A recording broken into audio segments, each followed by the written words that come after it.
Hello, I'm Corey Larson, and this is my Leadership in Practice video for Squadron Officer School, leading the organization lesson. To introduce myself, professionally I'm a captain in the Oklahoma Air National Guard, and although I'm in the Air National Guard, I do serve in a full-time capacity. So essentially I'm a 24/7 in the military, no different than my active duty counterparts. As a part of this full-time assignment, I currently serve as a Deputy Chief of Plans for the 137 Special Operations Group. Within this job, I help coordinate, plan, and execute CONUS training and other movements as they relate to our aircraft to meet CONUS mission requirements. Additionally, I help plan the movement and logistical support for our aircraft to meet downrange requirements. Now, I also dual hat as the Aircrew Flight Equipment Officer for the 137 Special Operations Support Squadron.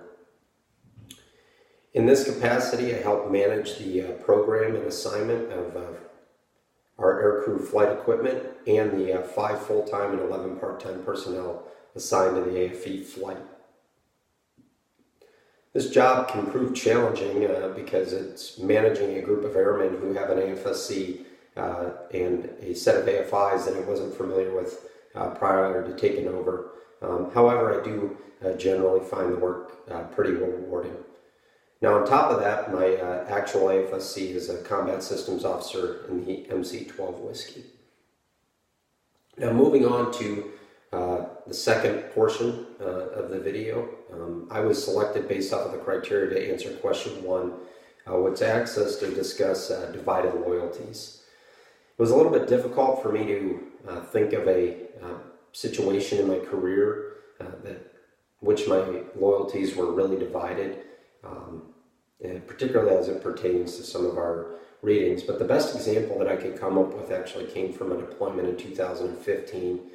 Was a young captain on only my second deployment, but I was selected to help plan the redeploy of our aircraft from theater back to our OCONUS base.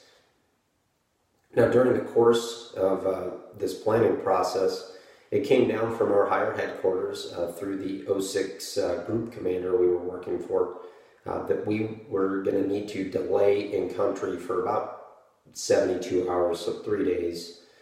From when we originally planned to depart. This obviously, 3 days doesn't seem like a lot of time at the end of a 4-month deployment. It is a significant amount of time because people want to get home and they want to get on with what other plans they had post-deployment. Our deployed commander kind of sided with those individuals that really wanted to get out, and he began the process of essentially trying to circumvent the chain of command to get our aircraft out on the originally scheduled date. So this is where kind of the divided loyalty comes in.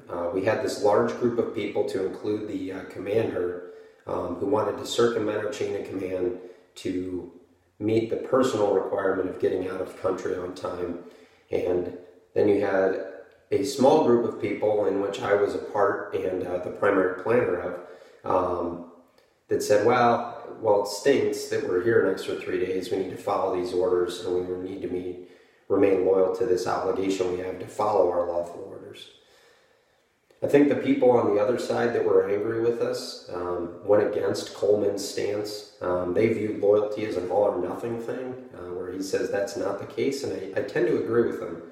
I had nothing but the utmost of loyalty to those guys and their personal situations and their need to get home and be with their families. But, I had this loyalty to the Air Force mission and to follow lawful orders, and I chose to stick with that, and I didn't view by doing that that I was being disloyal to them. Now, it kind of required a little bit of other management to speak to eminent leaders' paper, where you had to understand where they were coming from and the emotions behind what they were saying. Which I did because I was going through it themselves.